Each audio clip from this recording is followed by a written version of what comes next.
साबरमती नदीवर असलेल्या अटल ब्रिजवर आम्ही आलेलो आहोत. जाम एन्जॉय करतो आहे अहमदाबादची पूर्ण ही टूर.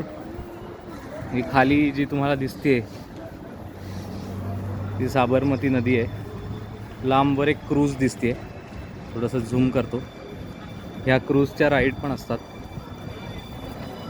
दुपारी लंच टाईमला 2 आणि डिनर टाईमला संध्याकाळी 7च्या नंतर 2 अशा प्रकारे त्या राईड असतात. त्याचं वेगळं तिकीट आहे. अटल ब्रिजच्या बाजूला एक फ्लॉवर पार्क पण आहे आणि फ्लॉवर पार्क आणि अटल ब्रिज असं एकत्र तिकीटसुद्धा मिळतं. अटल ब्रिजवर एकदा तुम्ही आल्यानंतर 30 मिनटं इथे थांबू शकता असं तिकीट विंडोवर तिकडे लिहिलं होतं. पण ते कसं टाईम चेक करतात ते कुठेच काही दिसत नाही आहे. पण काहीतरी त्याला मेकॅनिझम असेल.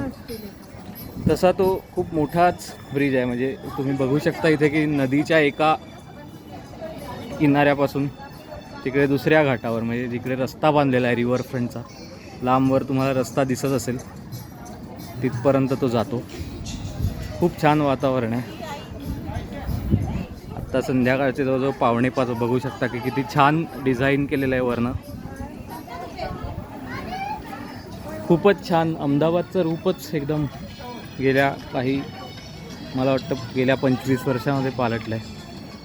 हे साबरमतीचा जर तुम्ही काठ बघितलात तर एकेकाळी सगळीकडे दोन्ही बाजूनी दलदल होती.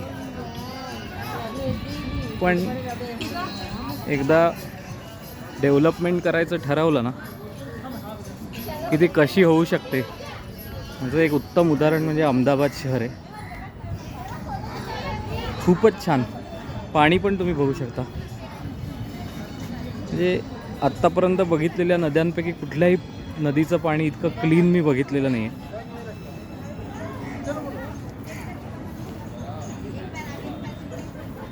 खूप छान अनुभव आहे.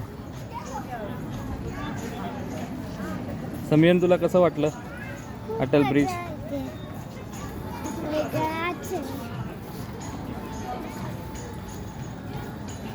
इथे बहुतेक स्टॉल सुद्धा दिसतोय. हॅवमोरचा स्टॉल आहे.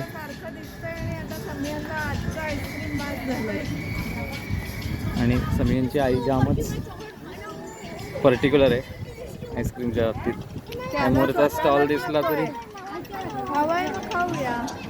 आता तिलाच हवा असल्यामुळे खाऊया ती म्हणते. खूपच छान बांधलाय आणि स्वच्छता बघू शकता तुम्ही. ठिकठिकाणी डस्टबिन ठेवलेले आहेत. खाली अजिबात कचरा नाही आहे. खूप छान रस्ता पण बांधलेला आहे वरचा. एक छान प्लेस आहे. हॅवमोरचा तर स्टॉल आहेच.